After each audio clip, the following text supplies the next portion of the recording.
ये कहानी है एक ऐसे घर की जहां एक रिश्ता पनपा जो नाजायज था और उसकी कीमत जान दे के चुकानी पड़ी।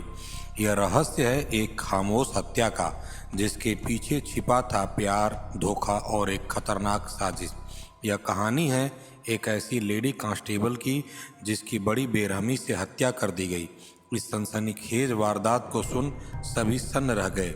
इस हत्याकांड के पीछे छिपा था शक, बेवफाई, नाजायज संबंध और एक ऐसा सच जो किसी ने सोचा नहीं था। लास्ट तक बने रहें, जानते हैं पूरा मामला क्या है। दोस्तों नमस्कार, स्वागत है आपका हमारे YouTube चैनल पर। आपसे रिक्वेस्ट है वीडियो अच्छी लगे तो लाइक करें, शेयर करें और आपसे रिक्वेस्ट है चैनल को सब्सक्राइब करना ना भूलें। आपका धन्यवाद। तो शुरू करते हैं आज की कहानी। 17 अक्टूबर को मुरादाबाद के कटघर थाना में फ़ोन की घंटी बजी। एक शख्स ने कांपती आवाज़ में बोला, साहब, रामगंगा किनारे कल्याणपुर के जंगल में एक महिला की सिर कटी लाश झाड़ियों में पड़ी है। सिर कटी लाश का नाम सुनते ही पुलिस आनन फानन में मौके पर पहुंची। वहां का दृश्य देखकर सभी के हाथ पांव फूल गए। पुलिस ने सर्च ऑपरेशन किया तो लगभग 50 मीटर की दूरी पे पॉलीथीन में एक लिपटा हुआ सर मिला जो कि उसी महिला का था और उसके 100 मीटर दूर पे एक 7 साल के बच्चे का शव मिला। पुलिस ने कायश लगाया कि यह माँ बेटा हो सकते हैं, उन्हीं का शव हो सकता है। पुलिस ने जांच आरंभ कर दी, लेकिन जो बातें खुलकर सामने आईं वह बहुत ही रहस्यमयी थीं। पुलिस ने शुरुआती जांच में पाया कि यह माँ और बेटे की लाश नहीं है, ये दोनों अलग अलग हैं। रहस्यमयी तरीके से दो लाशें मिलने से पूरे इलाके में दहशत का माहौल बना हुआ था। पुलिस इस ब्लाइंड मर्डर मिस्ट्री को सुलझाने में जुट जाती है। पुलिस ने मृतक महिला की शिनाख्त के लिए सोशल मीडिया पर फोटो शेयर की। इसी दौरान रामपुर की सिविल लाइन थाने में किसी पुलिस वाले ने की तस्वीर थी तो उसी के थाने में एक रिंकी नाम की महिला सिपाही ड्यूटी करती थी, लेकिन वह कुछ दिन से गायब थी। पुलिस टीम ने रिंकी के पति सोनू को लेकर के पोस्टमार्टम के लिए पहुंची तो पति ने शव देख करके मना कर दिया, बोला यह रिंकी नहीं है। लेकिन पुलिस को उस पर शक हुआ तो वह पुलिस ने रिंकी के मायके वालों को बुलाया तो उन्होंने मृतक की पहचान महिला कांस्टेबल रिंकी के रूप में की। उसी समय मृतक रिंकी के घर वालों ने पति सोनू पे शक जाहिर किया। पुलिस ने फौरन उसके पति सोनू को गिरफ्तार कर लिया। सोनू भी पुलिस में पुलिस कांस्टेबल के पद पे था। वह शुरुआती पूछताछ में तो मना करता रहा, लेकिन जब पुलिस ने उसे सख्ती दिखाई और सख्ती से पूछताछ किया तो वह टूट गया और उसने जो कहानी सुनाई उसको सुन करके सभी हैरान हो गए। पुलिस और उसके घर वाले यह जानना चाहते थे कि आखिर सोनू ने, जो रिंकी से इतना प्यार करता था, उसने इतनी बेरहमी से रिंकी की हत्या क्यों की। सोनू ने बताया कि हम पड़ोसी थे, हमारी शादी रजामंदी से हुई थी। 2011 में हम दोनों पुलिस कांस्टेबल बने। हम दोनों एक दूसरे को बहुत पसंद करते थे और हम दोनों एक दूसरे से बहुत प्यार करते थे। हमारी शादी दोनों ही परिवार के सहमति से 2013 में हो जाती है और कुछ दिनों के बाद हमारे 2 बच्चे होते हैं। हमारा हंसता खेलता परिवार था। करीब 2 साल पहले मेरा ट्रांसफ़र रामपुर हो गया। 1 साल के बाद रिंकी भी यहीं महिला थाने में आ गई। हम लोगों की ज़िंदगी में सब कुछ अच्छा चल रहा था कि अचानक मुझे रिंकी के व्यवहार में परिवर्तन दिखा।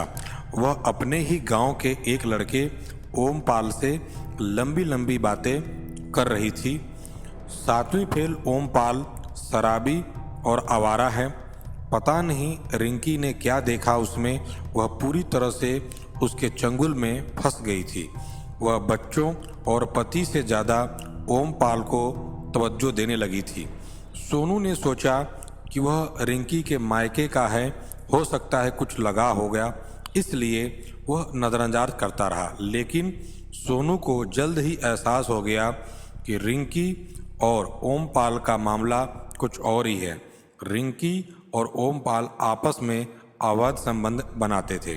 सोनू ने कई बार समझाने की कोशिश की, लेकिन रिंकी कुछ समझने को तैयार नहीं थी। वह किसी भी कीमत पे ओमपाल से दूरी बनाने को राजी नहीं थी। इसी बीच सोनू मुरादाबाद पुलिस एकेडमी आ जाता है। वह 1 महीने की ट्रेनिंग के लिए आता है। उधर जैसे ही सोनू एकेडमी आता है, रिंकी ने 1 महीने की छुट्टी ले ली और ओमपाल से मिलने जुलने लगी।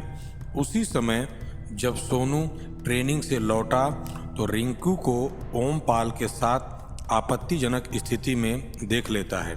यह देख करके उसका खून खौल गया और उसने इस खतरनाक वारदात को अंजाम देने का मन बना लिया, यानी कि रिंकू की जीवन लीला समाप्त करने का मन बना लिया।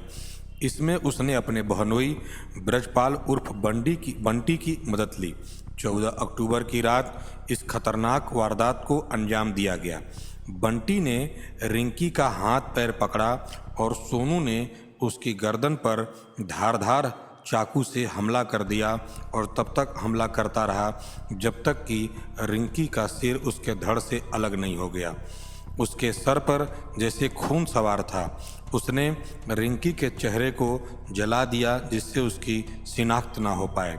फिर धड़ को एक अलग जगह पे और सिर को एक अलग जगह पैक किया और कार की डिग्गी में डाल करके रामगंगा किनारे आ गया।